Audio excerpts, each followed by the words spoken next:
What happens when a boss steps into his own cafe, dressed like just another customer? What if, instead of being treated like a VIP, he's treated just like anyone else? What if the truth he uncovers shatters his carefully built perception of everything he thought he knew about his employees? Let's dive in and see what happens when an undercover boss learns the heartbreaking truth about the very people who make his business run. It was a bright Thursday morning when David Andersson, the owner of David's Café, decided to take a different route, one that would change everything he thought he knew about his employees. David had built his cafe from the ground up. He started as a young man working in the back of his own kitchen, flipping pancakes and brewing coffee. After years of tireless work, his cafe had become a beloved spot in the neighborhood, known for its friendly staff, warm atmosphere, and delicious pastries. David's days were filled with meetings, phone calls, and overseeing everything from staff schedules to menu changes. The cafe ran smoothly, at least that's what he thought. But over time, something began to feel off. There were little things, subtle changes he noticed but didn't act on. Employee turnover had gone up, the staff's energy seemed different, and worst of all, the customers weren't coming in like they used to. Was it a dip in business, or was something deeper going wrong? David decided he had to know the truth. No more sitting in his office while everything happened without his understanding. He needed to see firsthand what was going on with his team. So he did what most business owners would never dare to do. He went undercover. Dressed casually in a simple t-shirt, jeans, and a baseball cap, David walked into his cafe as if he were just another customer. His heart raced with nervousness. He had always prided himself on being approachable, but now he felt like a stranger in his own cafe. The first person he saw was Caleb, one of his longest-serving employees. Caleb was a tall, quiet man in his late 20s who had been working at the cafe for over 4 years. He greeted David with a polite smile, but it was clear something wasn't quite right. "Good morning. Can I get you a table?" Caleb asked, though his voice lacked the usual enthusiasm. David nodded and followed Caleb to a small table near the window.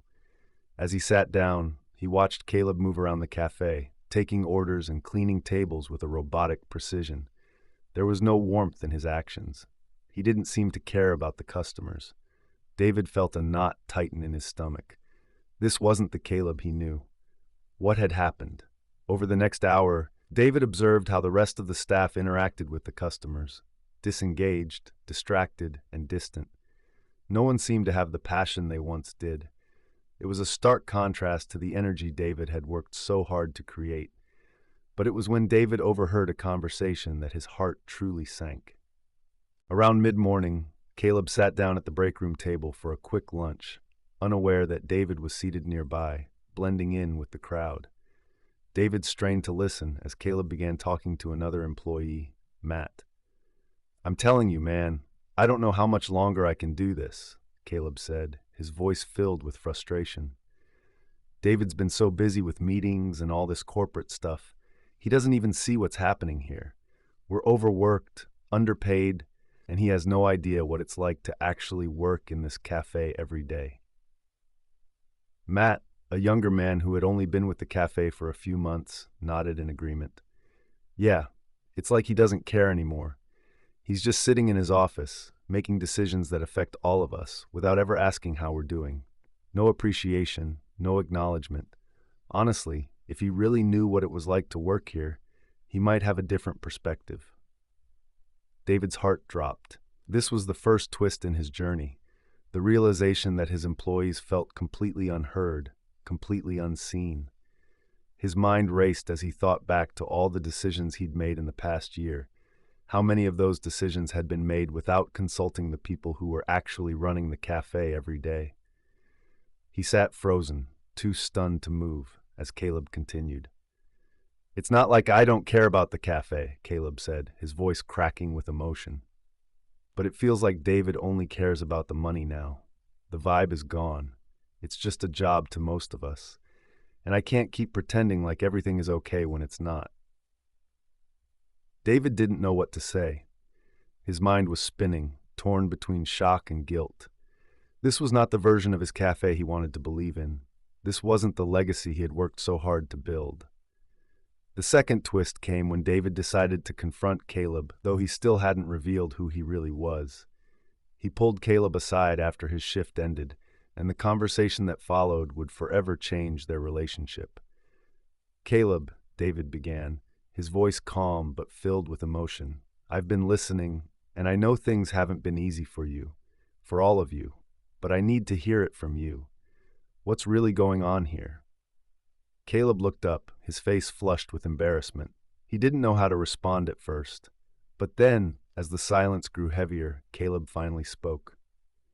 "I didn't know who you were at first," Caleb admitted, looking down. "But I'll tell you what I didn't know. I didn't know you cared. I didn't know you even realized what we're going through.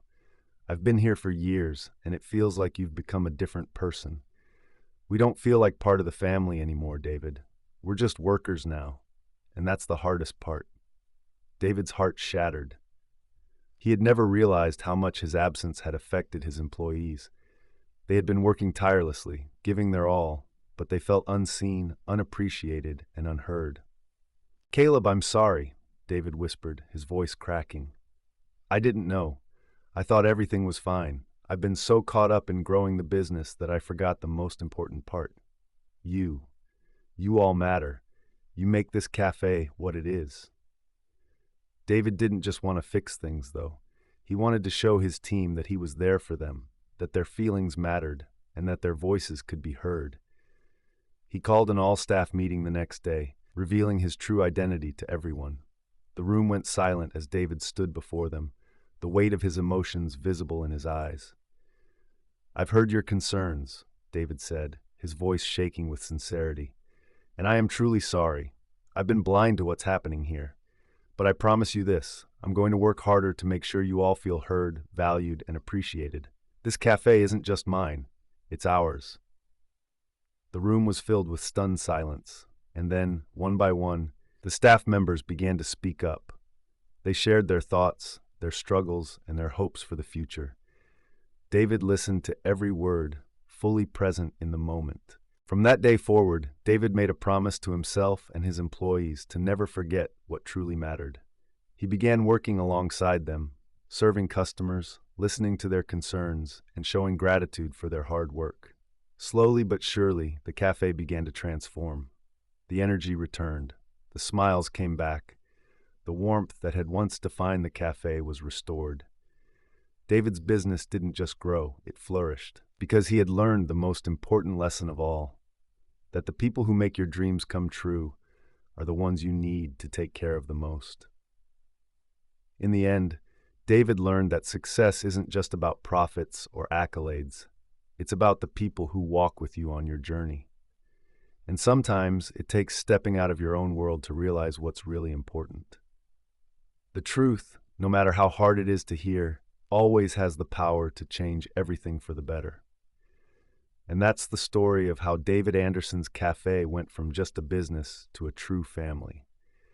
It's a story about the importance of listening, caring, and showing appreciation. And it's a story that reminds us all that we should never take the people who support us for granted. That's the story, friends. I hope you enjoyed it. It was a pleasure sharing it with you all. Don't forget to comment below and let me know where you're watching from. It's always fun to see the global reach of these stories. And if you haven't already, please hit that subscribe button for more amazing stories, tips, and tricks. Thank you for watching, and I'll see you in the next one. Bye.